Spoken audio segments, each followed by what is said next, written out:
Hi guys, Gareth of Video Tribe here, and I wanted to create a video on how to rebrand your YouTube channel because we've just gone through that very step now with this channel that you're watching. This channel was dead. I decided to start a new one and then quickly realized that was a mistake, and we are now using the new account just for our ads, and we're using this channel again, which I actually said we were closing down, and we're going to continue to keep this channel going because actually jumping to a new channel was a mistake, and I don't want you to make that same mistake as well. So if you're thinking of rebranding your channel, before you actually rebrand, which is actually very easy, you first need to ask the big question, which is, do you want to rebrand or do you want to restart your channel?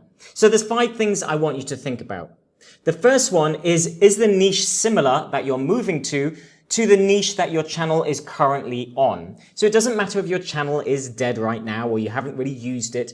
If your niche is similar and people that are subscribed to the channel will actually benefit from the new channel, then you could probably just rebrand. Because if it's going to be congruent, so for example, this channel was originally on marketing in general, online marketing in general, and affiliate marketing, and it was a bit more broad.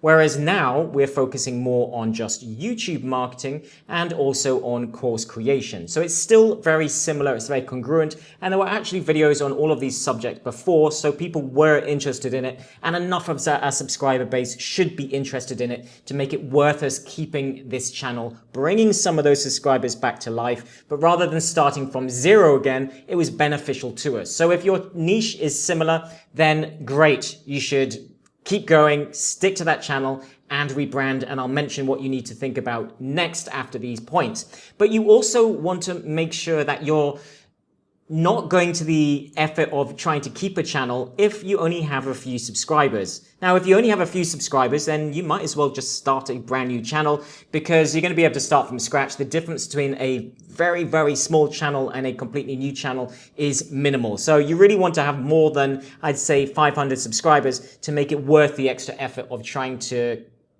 bring that channel back to life and to get those subscribers to move to the new concept.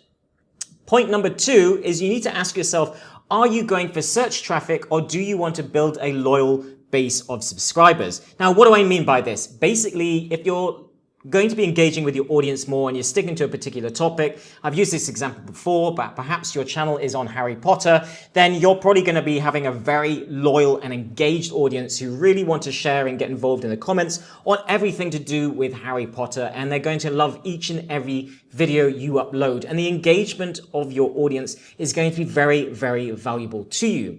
But if you're creating, say, a review channel and each product is very different and each subscriber may not be interested in everything. So for example, if you were reviewing phones, then not everybody's going to be interested in every phone model that you create potentially on there. Some people might like Samsung, some people may like iPhone, and therefore not everybody's going to be interested in every video. So the engagement of your subscribers is slightly less important than it is the quality of the video and targeting the search traffic for people actively looking for those products. So if someone is interested in an iPhone and they're searching for the new model and you've done a review on that, the video is going to be more relevant and the search traffic and targeting the people looking now versus the actual subscriber base. So you have to think about that.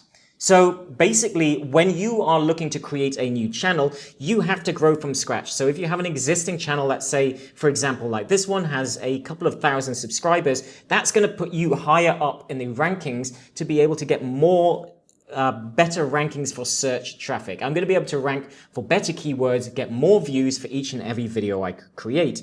So therefore, even if my channel was pretty different, it may still be beneficial to me to make this step and keep those videos and everything else on my channel and keep those subscribers because they're going to help me in the ranking process. So thinking about that is also going to be beneficial to you and what type of videos you plan on creating. Number 3 is that, are you planning to delete videos on your channel? Because there's something that you need to know first. If you actually delete or hide videos on your channels these days, then basically all the views, the watch time, the likes, and the comments do not go towards your ranking. And I don't know if you knew this, but it's very important. It's not just your subscriber count that basically improves the rankings and authority of your channel. YouTube looks at everything from watch time to subscribers to views across the channel, to comments, to likes, to all of those metrics to decide on how well your channel is performing. So if you are looking to do keyword research, I'll put a link to different videos on exactly how we do that. You'll realize that taking into the competition and your channel is basically YouTube is going to look at all of those different information and compare you against the competition. So if you delete those videos, then all of that watch time, views and everything is not going to be counted to the ranking of your channel anymore. So that's not necessarily a good option for you. You don't really want to be doing that if you want to keep all those metrics to get the benefits. Hiding those videos is not going to make any benefit other than keeping your subscriber count. Point number 4 is, are you willing to do the work that is required from starting a new channel? Now, this may be the first time you're creating a channel and you remember potentially how hard it was getting started. Now, things are getting easier in YouTube in 2021 for small channels. YouTube's being a bit more generous on sharing out views and suggesting your videos.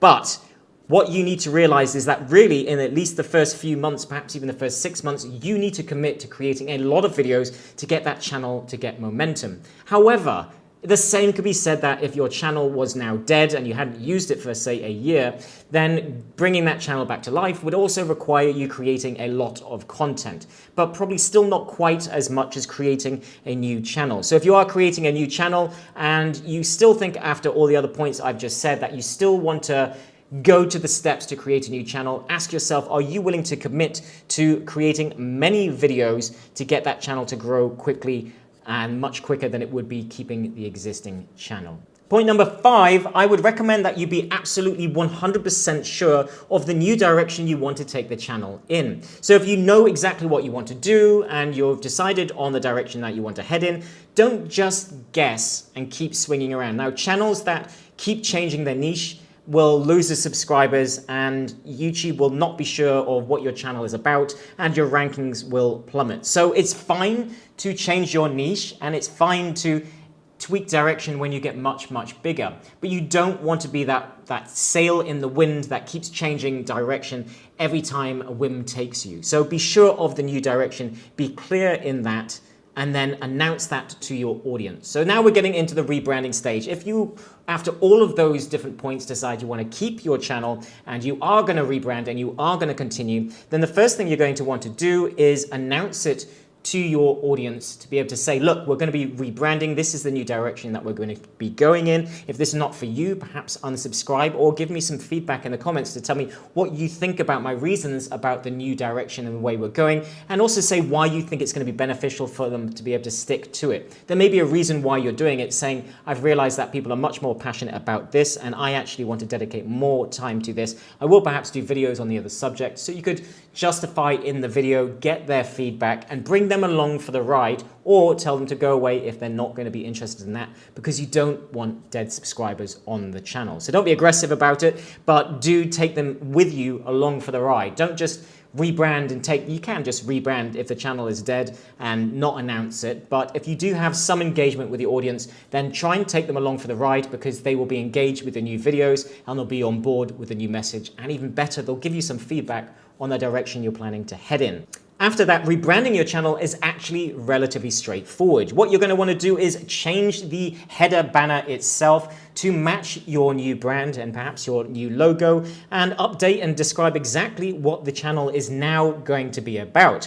You'll then want to update thumbnails potentially. Don't worry too much about creating a new theme for thumbnails, as videos need to stand out on their own. It's not Instagram. I have created videos on this before. It's more important that the thumbnails stand out for their individual competition with other videos on a similar subject. But you could rebrand and improve some to make them slightly more in line with your brand if you did want. But you don't need to create that Instagram theme. You can then also need to update any social media links. You need to update any links in all of your different videos. And what you'll want to do is go through each video to see what information you had in there. Maybe you've got links to a different website, different social media, different emails and everything else. You want to go through and update all of those so you're not sending and missing out on any traffic, going to the wrong website or going to dead traffic.